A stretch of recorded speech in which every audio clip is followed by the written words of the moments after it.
बिस्मिल्लाहिर्रहमानिर्रहीम, अस्सलाम वालेकुम नाज़रीन। अमेरिका से आपको खुश आमदीद। इस वक्त तकरीबन यहाँ पे ऑलमोस्ट दिन के 12 बज चुके होंगे जब आप ये देख रहे होंगे वीडियो, और रात के 9 गालिबन बजे में होंगे या कुछ थोड़ा सा ऊपर शायद टाइम हो जाए इस्लामाबाद में, पाकिस्तान में। नाज़रीन, एयरपोर्ट के करीब रहने का नुकसान ये होता है कि मिनट मिनट बाद जहाज़ गुजरते हैं और आपकी चीज़ें डिस्टर्ब हो जाती हैं, तो इनके बंदा सो भी नहीं पाता। खैर, coming to the video, justice Tariq Mahmood Jahangiri साहब को आईनी बेंच ने बहाल कर दिया है, ये आप सब देख चुके होंगे। इस वाले से एक डेवलपमेंट एक और हुई है, वो ये है कि जस्टिस के आगा सिंध हाई कोर्ट के जो जज हैं, सिंध हाई कोर्ट के आईनी बेंच के सरबराह हैं, उनकी जानिब से जस्टिस जहांगीरी साहब की इस्तदा मुस्तरद की गई थी। उनको सुने बगैर उनके खिलाफ फैसला दे दिया गया था और कहा गया था कि जी वो तो मतलब जिसके खिलाफ फैसला दे रहे हैं उसी को नहीं सुना था, उसको गैर मुतलका करार दे दिया था। वो फैसला अब कराची बार एसोसिएशन की जानिब से चैलेंज कर दिया गया सुप्रीम कोर्ट ऑफ पाकिस्तान में। और कल जब ये समाअत होगी जस्टिस जहांगीरी के केस की, जिसमें अटॉर्नी जनरल और बाकी फ्रीकैन मियाँ दाऊद वगैरह अपने दलाइल देंगे, उसके साथ ही ये भी इस्तदा की जाएगी कि जनाब ये दरख्वास्त दायर हुई है, इसको भी उसके साथ ही फिक्स कर दिया जाए, क्योंकि दोनों ऑलमोस्ट आइडेंटिकल केस हैं, सेम नेचर के हैं। जस्टिस तारिक जहांगीरी साहब अलग से उसको डिग्री मनसूख होने के मामले को चैलेंज करेंगे, उस नोटिफिकेशन को, लेकिन कराची बार ने पहले से एक तरह से कर दिया है। अब वफाकी हुकूमत का, अच्छा, कराची बार की दरख्वास्त पर तो ये कहा गया है कि जो मुतलका फरीक है कि जिसके खिलाफ बेसिकली ऑर्डर पास किया जाना है, उसको सुने बगैर तो किसी भी सूरत में ऑर्डर जारी ही नहीं हो सकता था। तो ये सिंध हाई कोर्ट ने किस तरीके से किया है कि आगा साहब के हवाले से मैं थोड़ा सा आपको बता दूँ कि ये मतलब जो साकिब निसार साहब ने 2018 में तमाम सरकारी अफसरान की, मुलाजमीन की, जजेस की रिकॉर्ड मंगवाया था कि कौन को डुअल नेशनल है, कौन को नहीं। तो उसमें कि आगा साहब ने अपना जो शो किया था वो डुअल नेशनल होना शो किया था। डुअल नेशनल होना कोई बुरी बात नहीं है वैसे, बाय द वे। एक तो वो डुअल नेशनल होने के उनका मामला है। दूसरा ये वो उनका बैकग्राउंड में ये भी है कि वो नैब के प्रोसिक्यूटर रहे हैं, प्रोसिक्यूटर जनरल रहे हैं नैब के। और तीसरा उनके हवाले से चीज़ ये है कि वो जब सिंध हाई कोर्ट के जज बने, उसके बाद अब जब ये आइनी बेंचेस वाला 26वीं तरमीम के ऊपर शोशा छोड़ा गया था, उसमें पीपल्स पार्टी ने ज़िद करके इनको, शफी सदीकी साहब तो एग्री नहीं हो रहे थे, वो कह रहे थे कि तमाम जजेस को आइनी बेंच का बनाएं। बहरहाल फिर शफी सदीकी साहब को सुप्रीम कोर्ट लाया गया, और पीछे जो दोबारा चीफ जस्टिस जब नए बने तो मेजॉरिटी से जुडिशल कमीशन ने पीपल्स पार्टी की रिक्वेस्ट पे उनके कहने के ऊपर के आगा साहब को बना दिया आइनी बेंच का सरबराह। क्योंकि ये सीनियर नहीं हैं, जूनियर हैं, तो उन्होंने यही कहा गया कि अब इनसे जूनियर ही आइनी बेंच में आ सकते हैं, इनसे सीनियर तो आ नहीं सकते। तो ये बेसिकली पीपल्स पार्टी की फरमाइश पे इनको बनाया गया था। और अब मामला ये है कि उन्होंने जिस तरीके से फ़ैसला दिया और सुने बगैर, एक उन्हीं के लेवल के एक फाजिल जज उनके सामने खड़े थे और वो बता भी रहे, लेकिन उनको सुने बगैर फ़ैसला दे दिया गया।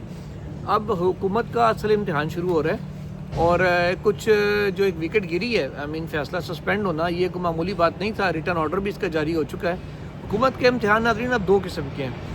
पहला ये कि वो आइनी बेंच के इस ऑर्डर पे इम्प्लीमेंटेशन करते हुए क्या वज़ारत कानून ने जो नोटिफिकेशन जारी किया तो उनकी सस्पेंशन का ही उन्हें काम से रोका था, और दी ऑर्डर्स ऑफ हाई कोर्ट, क्या उसको वो बहाल करते हैं, उस नोटिफिकेशन को विड्रॉ कितनी देर में किया जाता है, कितनी जल्दी किया जाता है, एक तो ये देखना है। दूसरी देखने वाली चीज़ नाज़रीन ये है कि अटॉर्नी जनरल ऑफ पाकिस्तान कल हुकूमत का मौक़िफ़ क्या अपनाएंगे सुप्रीम कोर्ट के अंदर। क्या हुकूमत इस तरीके से एक जज से दूसरे जज की सस्पेंशन का या काम से रुकवाने का, इस चीज़ का दिफा करेगी, और अगर करेगी तो किन ग्राउंड्स के ऊपर करेगी, ये बड़ी इंपॉर्टेंट चीज़ है, देखने वाली चीज़ होगी। मियाँ दाऊद साहब तो ऑलरेडी अपना एक वर्जन दे चुके हैं, वो तो पहले ही कह चुके हैं कि सजाद अली शाह केस में ऐसा हो चुका है, लेकिन सुप्रीम कोर्ट ने उसको बग़ैर तस्लीम नहीं किया था। लेकिन डोगर साहब ने तो कर लिया था। खैर, उन्होंने तो अभी केस को पेंडिंग भी रखा हुआ है। हो सकता है कि जो मेरी नज़र में वफाकी हुकूमत का मौक़िफ़ ये होगा कि इंटरिम ऑर्डर था वो सस्पेंड कर दिया गया है। No, let the high court decide कि हाई कोर्ट का फाइनल ऑर्डर आने दें। हाई कोर्ट का जो हतमी फैसला जो भी होगा उसके खिलाफ दोबारा अपील सुप्रीम कोर्ट में आ सकती है। जो मेरी बात हुई है कुछ, तो वफाकी हुकूमत की जानिब से ये मौक़िफ़ अपनाया जाएगा कि हाई कोर्ट में मैटर अभी पेंडिंग है, उसको डिसाइड होने दें। तब तक बेशक जहांगीरी साहब अपना काम सर अंजाम देते रहें। अब जहांगीरी साहब के सामने केस कौन से लगाने हैं, कौन से नहीं, उनके बेंच में क्या फिक्स करना है, क्या नहीं करना, वो तो होली सोली डोगर साहब का काम है। وہ کس طریقے سے کریں گے، جیسے تمام پرانے ججز کو، یا جو آزاد ججز ہیں، یا وہ ججز جو کہہ لیں کہ انڈیپینڈنٹلی فیصلے کرتے ہیں، کسی کے اثر رسوخ پہ انفلوئنس میں نہیں آتے، یا وہ ججز جو پیسے لے کے فیصلے نہیں کرتے، ان کے سامنے کیسز کس قسم کے لگائے جا رہے ہیں. کبھی بینچ ختم ہو رہے ہیں تو کبھی ان کے کیا کہتے ہیں سولو بینچز میں، سنگل بینچز میں سے کیس واپس لے رہے ہیں. بہرحال چلے وہ بحال تو ہو جائیں گے، اور کیسز ان کے سامنے ڈوگر صاحب کچھ نہ کچھ تو ان کو لگانے ہی پڑیں گے. جب تک جہانگیر صاحب خود نہ کہیں کہ میں چھٹی پہ ہوں، تب تک ان کو کرنا پڑے گا. البتہ حکومت کی جانب سے جو حکمت عملی ہے وہ یہی ہے جو اب تک ہمیں ذرائع سے یہاں بیٹھ کے موصول ہوئی ہے، کہ وہ کہیں گے کہ ہائی کورٹ کو فیصلہ کرنے دیں.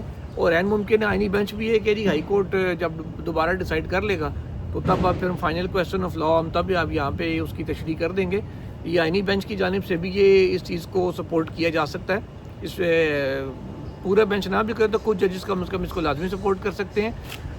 فیصلہ حتمی کیا ہوتا ہے یہ تو ظاہر ابھی اس وقت میں پریڈکٹ نہیں کر سکتا، لیکن یہ سچویشن سامنے آئے گی.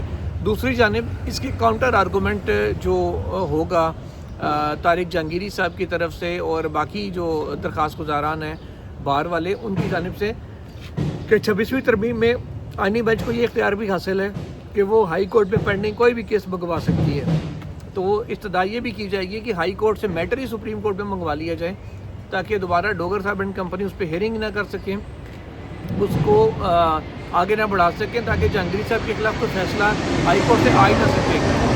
آئینی بینچ سپریم کورٹ کا خود ان کے خلاف فیصلہ دے دے یا کیا کرے، ابھی تک کچھ نہیں کہا جا سکتا. البتہ شاید بلال حسن صاحب نے ایک جو سوال اٹھایا تھا کہ جس درخواست پہ ابھی اعتراضات تھے، اعتراضات ختم نہیں ہوئے، اس کو نمبر کیسے لگ گیا، اس پہ سماعت کیسے ہوگی، اس پہ تیاری کر کے آئے گا.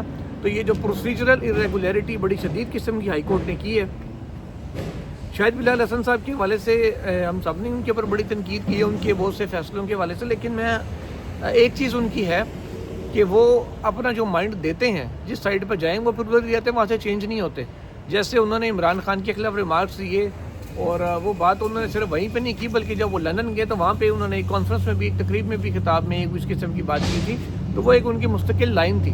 لیکن یہاں پہ ان کی لائن تھوڑی سی فرق ہے کہ وہ اس ساری چیز کو جو جہانگیری صاحب کے ساتھ ہوا ہے اس کو وہ اچھی نظر سے نہیں دیکھ رہے. اس لیے مطلب ان کا جو سوال ہے بڑا ویلڈ ہے.